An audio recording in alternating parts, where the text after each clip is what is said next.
Hey everybody, Alex Pro here.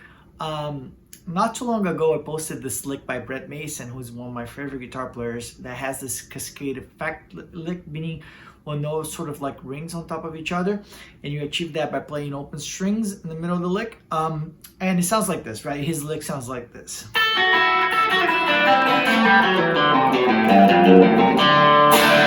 Right, super cool. Now, one thing that I teach my students a lot is I try to, I give them licks like this, but I dissect the licks with them after they learn them well, how to play them well. And then I try to make them come up with their own licks based on that lick that they learned, right? It so happens that I did the same thing the other day with this lick. It served as inspiration for me to come up with another lick that sounds like this.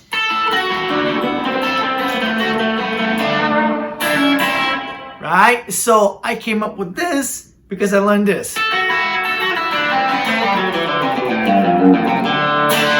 Right? So today I just want to talk a little bit about that kind of stuff with you guys. A little bit more depth and not make like a super short video about it, right? Like I usually do. So the first thing you have to figure out is like what scales you're using here, right?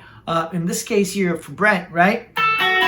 He's using D major, right? And you can see that he's playing what? A, F sharp, E, right? So he's staying here in the right in your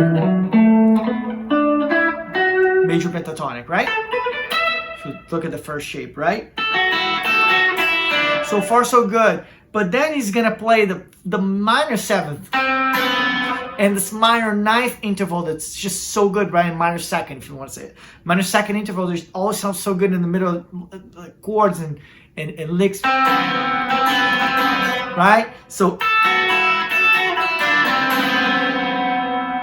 and that by itself I just love. But he used the minor seventh here, so a lot of times in country music, you're thinking like major, and you can like keep your phrasing just like, let's say, the major pentatonic, but then you add the minor seventh there, and it gives that extra flavor, that dominant flavor to your phrasing, right? A lot of times you will see it when you play. I'll give you an example, like a quick example. If you're playing that chord shape for D major, right? If you start playing here or here, normally you play that,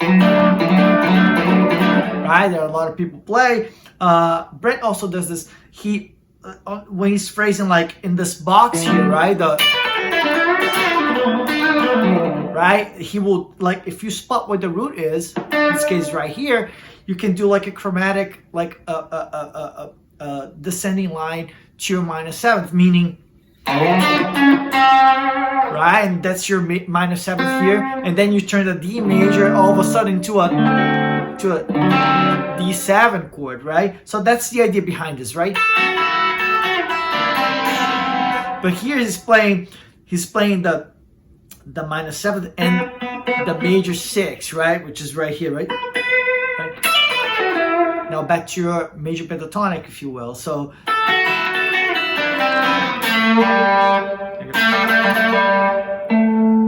and now he has another note that's not in the major pentatonic, right? What is what? A perfect fourth, right? So then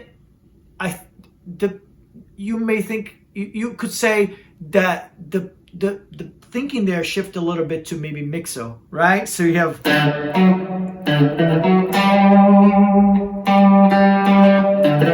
instead of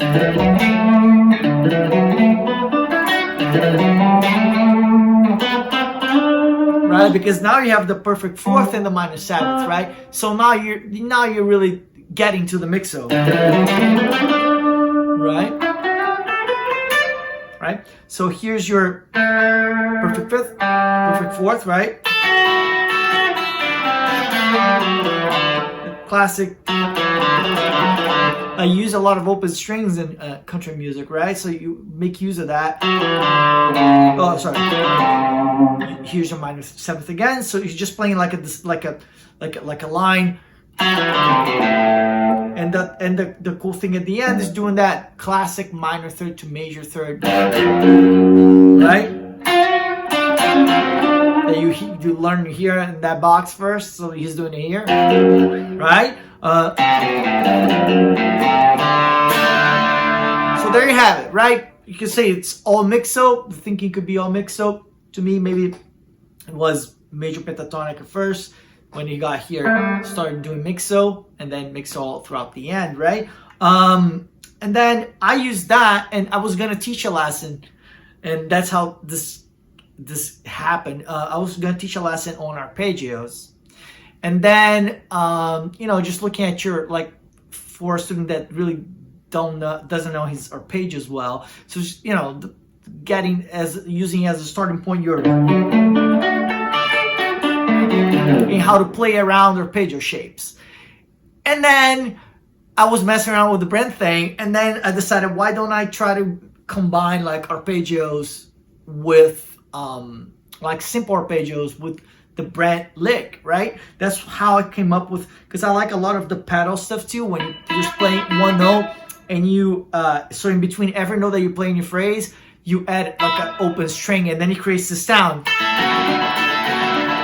Right? So what I'm doing here is I'm plucking with my middle finger on my right hand the open E, which will be the ninth, right? Or the major second. And then I'm playing the simple D major arpeggio, right? But I'm doing, right? So if you practice that, your middle finger stays always in the one string, and then the pick string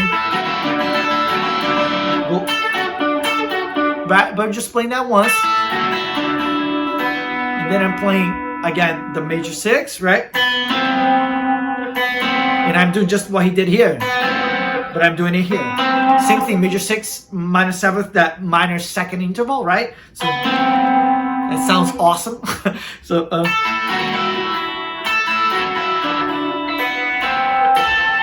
then I'm playing the perfect 5th, right? Going back to that.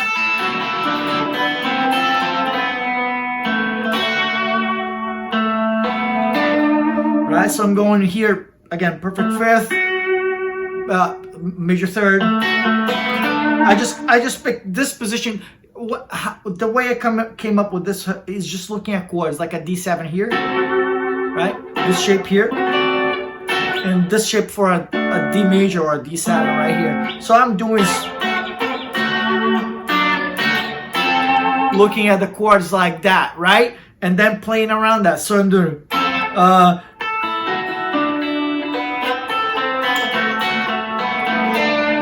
and then the classic, right?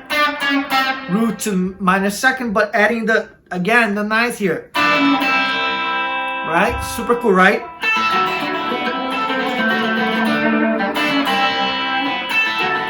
Oh.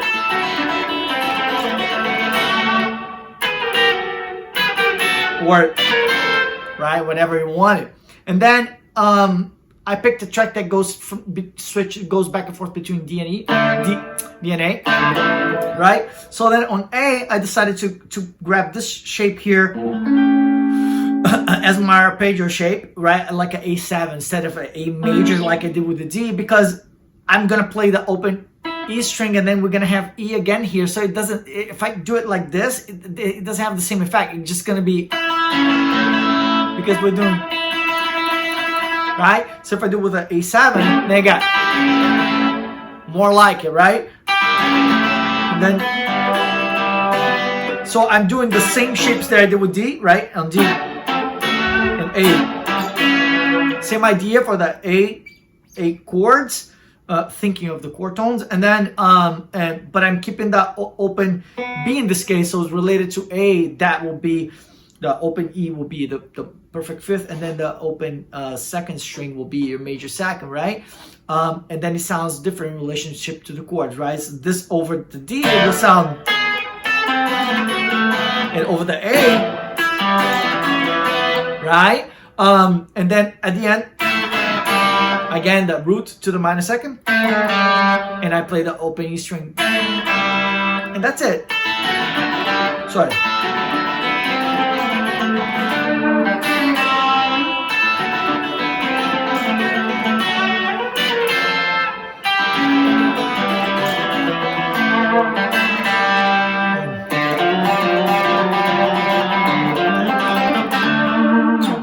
So let's try to use that with the same track that I used for the Brent lick from the other video.